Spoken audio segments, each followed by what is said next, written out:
forgiving. Okay. I thought you said. Okay. Well, guys, this is the Foolish and Forgiving podcast with Destin Parker and Amber Parker. And we are new to this is a new podcast for me and my wife to be a part of. I feel like this was something that I should have been had in the works a long time ago. I've had this idea for a while. It has been in the works. Wow. Yeah. Wow. At least a year. Wow. Okay, at least a year. At least a year. But I know with it now being 2020, new year, new us, who dis.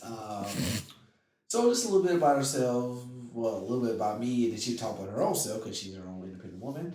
Facts. I am Destin Parker. I'm from Huntsville, Alabama. I am just a high school graduate. Looking for Okay, this isn't a dating profile. This isn't the next bus. You walk off the bus. I'm super fun Next. and bubbly, and I'm here to win. Next. So, no. Okay. So. I mean, how did you, me and my wife have been married for 2 years, going into we're in the middle of our third now. We are in the middle. Mm-hmm. We are now expecting parents coming this April. We are, our first child, Isaiah Xavier. I'll give him props on that. He came up with the name. Good name. You know, they said whatever name I had. You had girls, I had the boy's name. Okay. She had the girl's name. Okay. Yeah. What you doing here? Well, I'm just saying, I'm not going to always just approve of the names you pick. So I can name Devontae? I mean, I would have to just think about it. That's a good way to say no. No. You thinking that Blackish episode where Devontae didn't get picked up by his application. He's not going to get a job interview. Yeah, this is I guess, how would you want to describe this podcast, baby? So this podcast is essentially going to be our different perspectives on a variety of topics. So probably more on the lines of current events, pop culture. We might do reviews on some things because let's just say my husband and I do not share the same perspectives about a lot of things. Now, when it comes to... If you listen to this, you can't see what visually is going on. One's black and one's white. Oh, yeah. That is one thing. People, That's just the visual differences. But when it comes to... I mean, when it comes to, the big things like morals, spiritual values, all of those things were pretty... we're on the same page. But when it comes to everything else, we are very different. So we just thought it would be kind of interesting to have a podcast where we both just talk about things going on in the world, things going on in our marriage. When we do have kids, are we going to have the same parenting style? Are we going to want to handle situations similarly? Or if we're going to be... fire and brimstone! Yeah, so... We just thought it would be kind of fun to take our very, very different yin and yang personalities and turn into a podcast. So let's start off. I got this topic. It's not even on the screen. You can't even see this. So I know nothing about what he's about to ask me, but okay. What are your thoughts about our marriage since the beginning to now? Go. Me? Yes, you go. I will say it has been an uphill battle, but that's any marriage. So I do have to just kind of throw that disclaimer out there. But I will say that it's been just a very long learning process for both of us, because we both receive and give love differently. And I'm not going to go into the whole love language thing just because I know that's kind of probably been, kind of burned out on a lot of other podcasts. But essentially, the way that I view it, he necessarily hasn't always given it that way. And so it's been just about both of us understanding intentions of our spouse and learning to accept the love that they give, even if it's not what we're used to. As he knows, I grew up in a household where love was delivered in a certain way. And he grew up in a household where love was delivered in a completely different way. And so now that we've both kind of learned how to see the other person's intentions and how they give love, we can accept it, and it doesn't cause nearly as much tension as it did in the beginning. So overall, I would say it has been definitely had its challenges, but it has definitely paid off in the end. I will second that. I would say yes. When we first got together, married wise, it was definitely a struggle, especially for me myself. She's a lot better person than I really am, so I know for her it's been rough because Better in more traditional senses, like not better, just I would say in general. my wife is a better person than me in general. Um, Trying because to give him benefit here, but it's okay. I understand where I am flawed. I am a flawed man. I know that. What's the whole tap on the this shoulder is thing? me being a better person than you, Okay, apparently. don't show up. That's very unbecoming. You Is show love it? on this podcast like that. All right. But yeah, it's definitely I definitely myself had to mature some more because I feel like people as a whole, you still mature regardless of what age you are. I don't care if you're 45, if you're 25. Mm-hmm. You still mature. You can still be immature as an adult now. We definitely had to learn each other's characteristics in certain situations, kind of give a Works.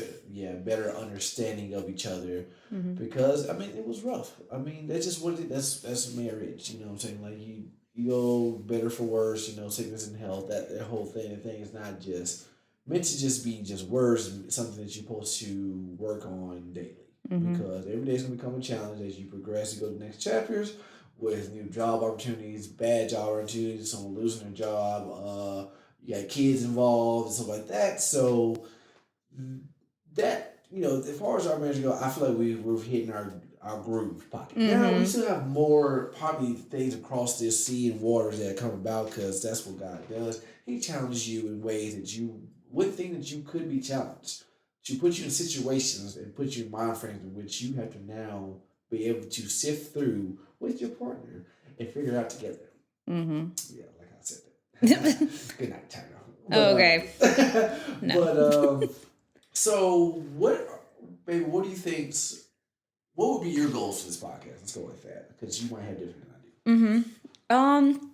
I would say for me, my primary goal is, and I don't mean this to sound as cheesy as it's going to come across, but to give me something to do with my husband. And I know that might sound like, oh, how sweet, but I will just say that my husband and I do not share a lot of hobbies, like at all. So some things that I love to do, I love to play games. I love to, like, literally, like, I would love to do game nights.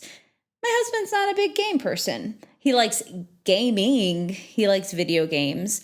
I don't like video games.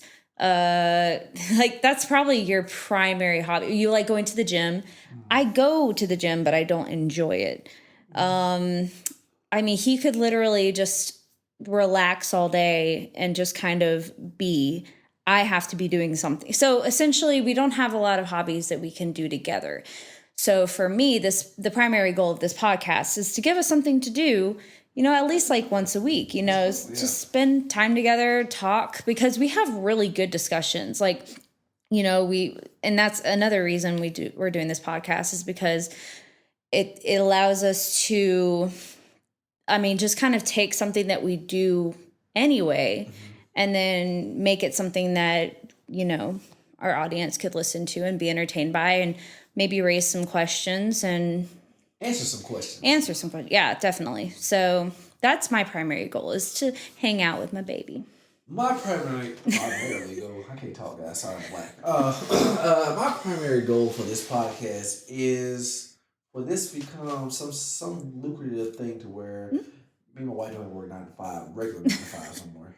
That's the dream. That's the dream. That's the dream. I want this to explode so much, like that sounds like a diarrhea. Get so big, like whether it's on YouTube, Patreon, or some form of that, because it's for me. I am not. I don't like to do the normal mold. It's just in life. That's just me. So I am definitely more accepting to outer forms of making profit, making a career than the normal that we all used to grow up to.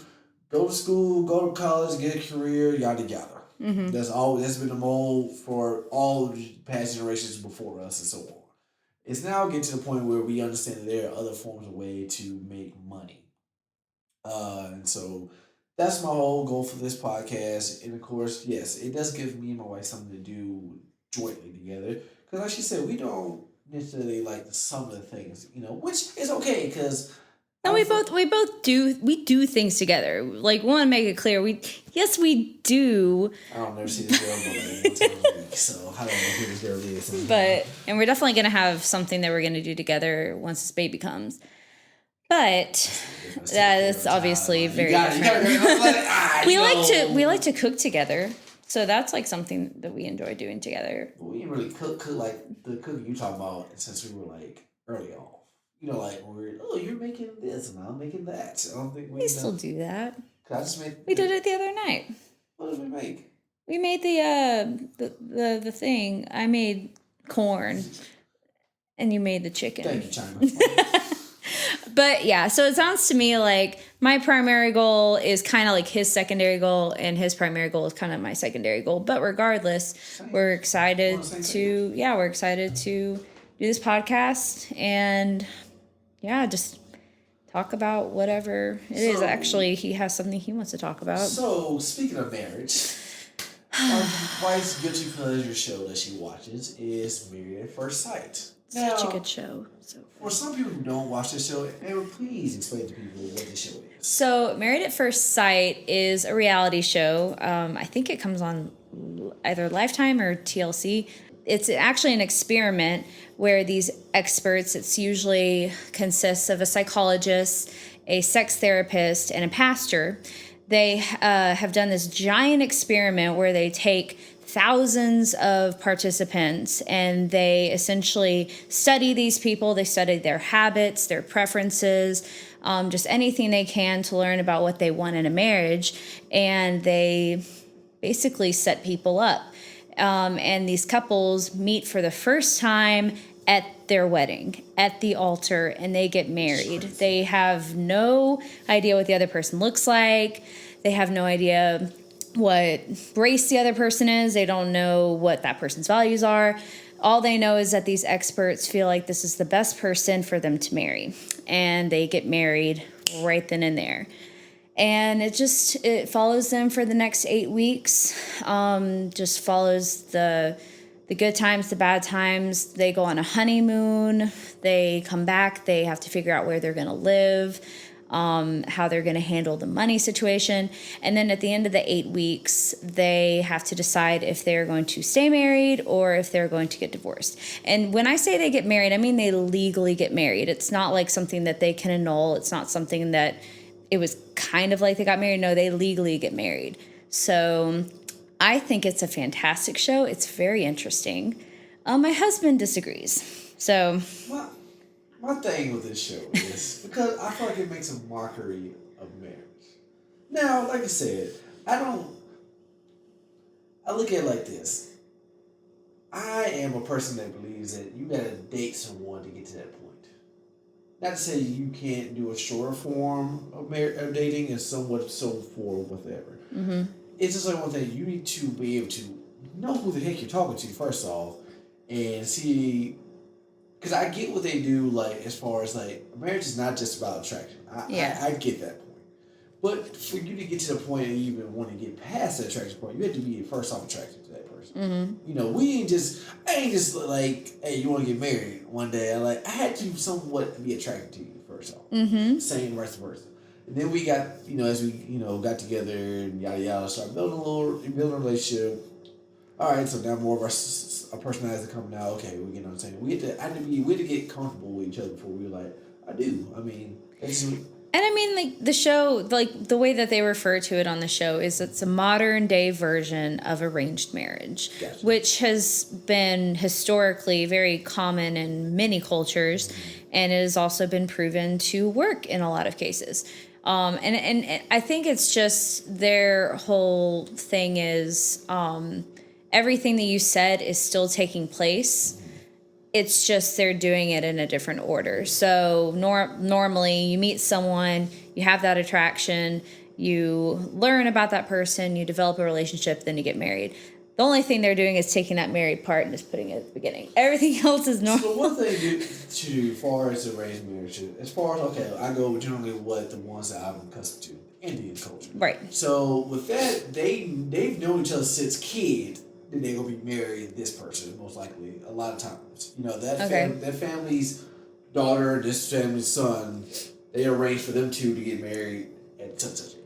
Although I don't know how it all works exactly, but I guess I've always assumed that they didn't necessarily know each other, but the parents knew. The way I've always seen it is they are knowing of each other. They know of each other, but not they know each other. You know what I'm saying, but not like, oh, we've been dating each other. Right. You know what I'm saying. So it's more like they know.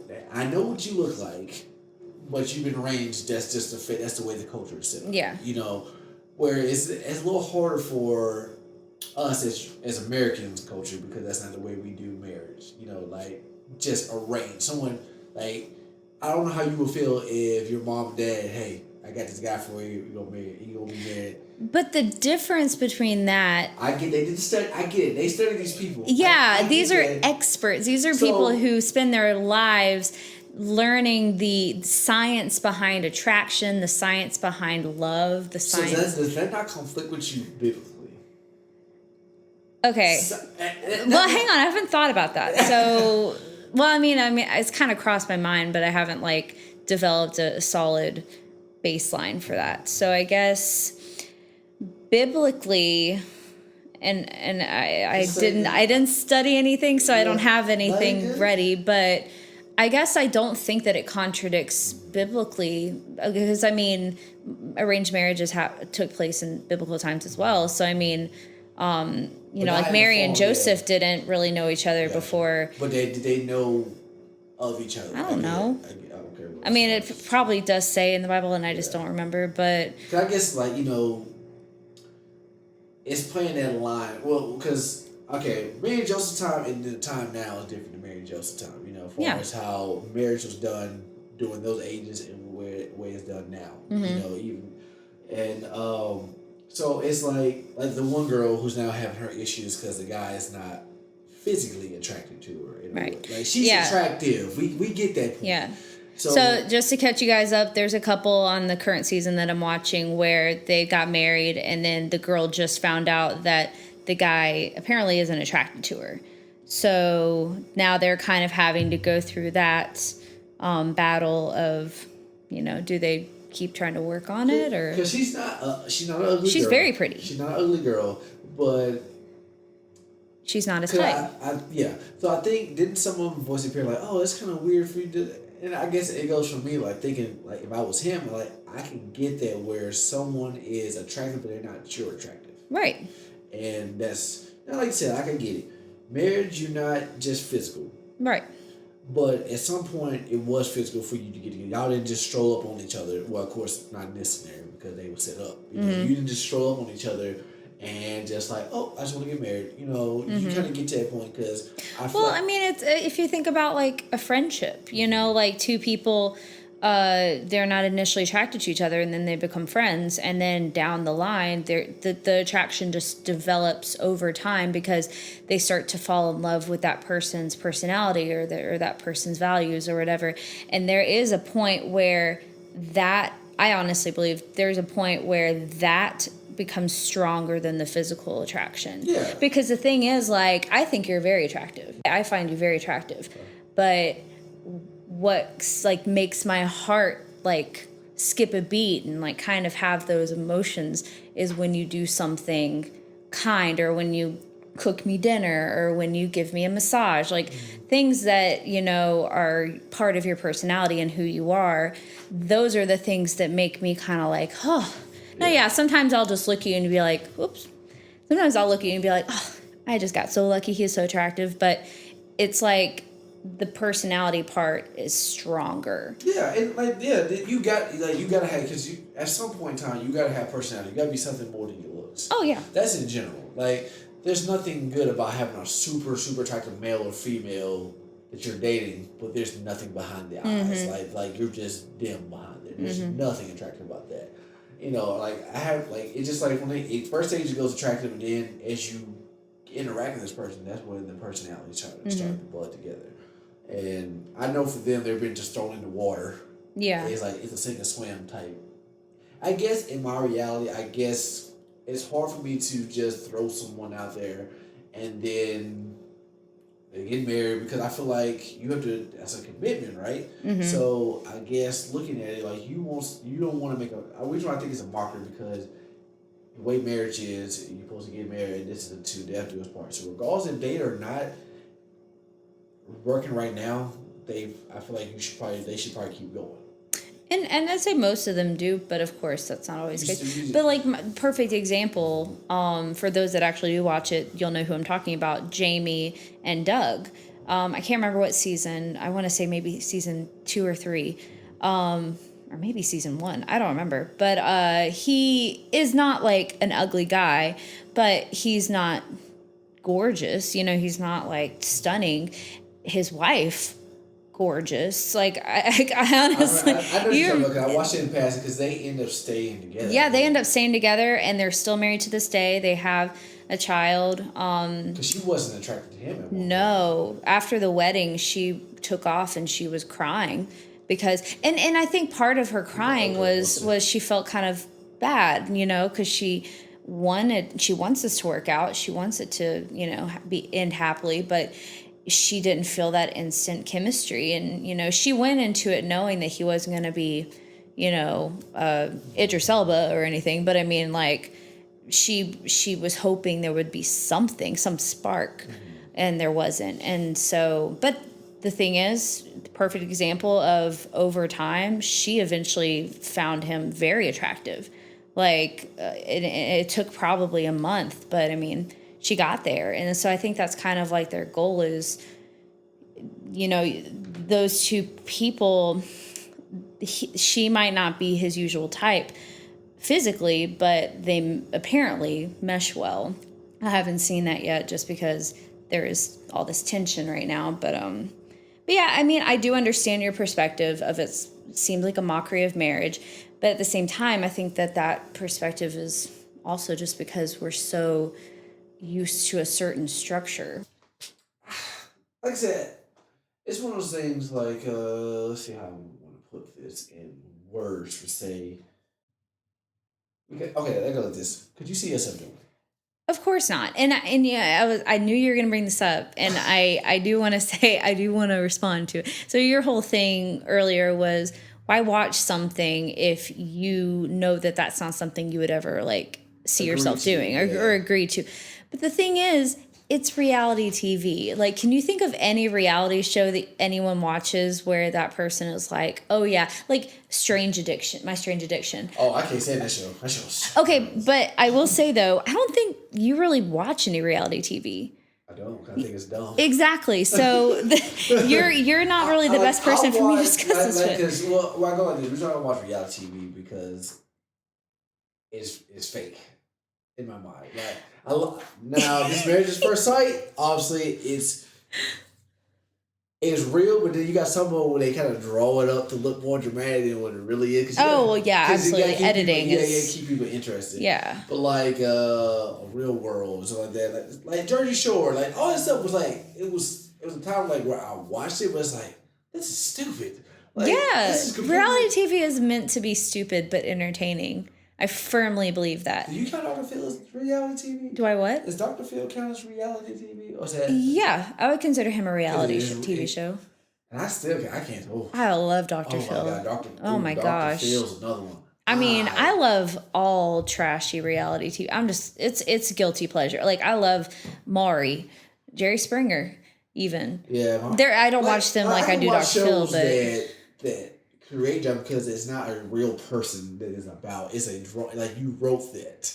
You know. I do believe those are more scripted, but I mean, Dr. Phil, I don't think it's scripted. Yeah, but watching like that, I guess like it's like, oh, this is just ignorance to it. It's like, why would you want to be on this show? It's just entertaining. There's something about watching people do something that you would never do. Like, why would I want to watch a TV show about someone who wakes up every day, works on their computer for 8 hours, and then watches TV and goes to sleep? Why would I want to watch a TV show about what I normally do? I don't want to watch that. I want to watch people doing crazy stuff. I want to watch people getting married to a complete stranger at the altar. It works out. Yeah, that's what I want to watch. And I don't think there's anything wrong with that. I want to watch an episode of Dr. Phil where, someone married their dog. Like, people crazy. I want to watch that. I would never dare take my family on that embarrassment. Oh, no. I would never go on Dr. Phil, but I would watch it every day. In fact, I do. You do watch it. I do watch it on her iPhone and the TV at the same time.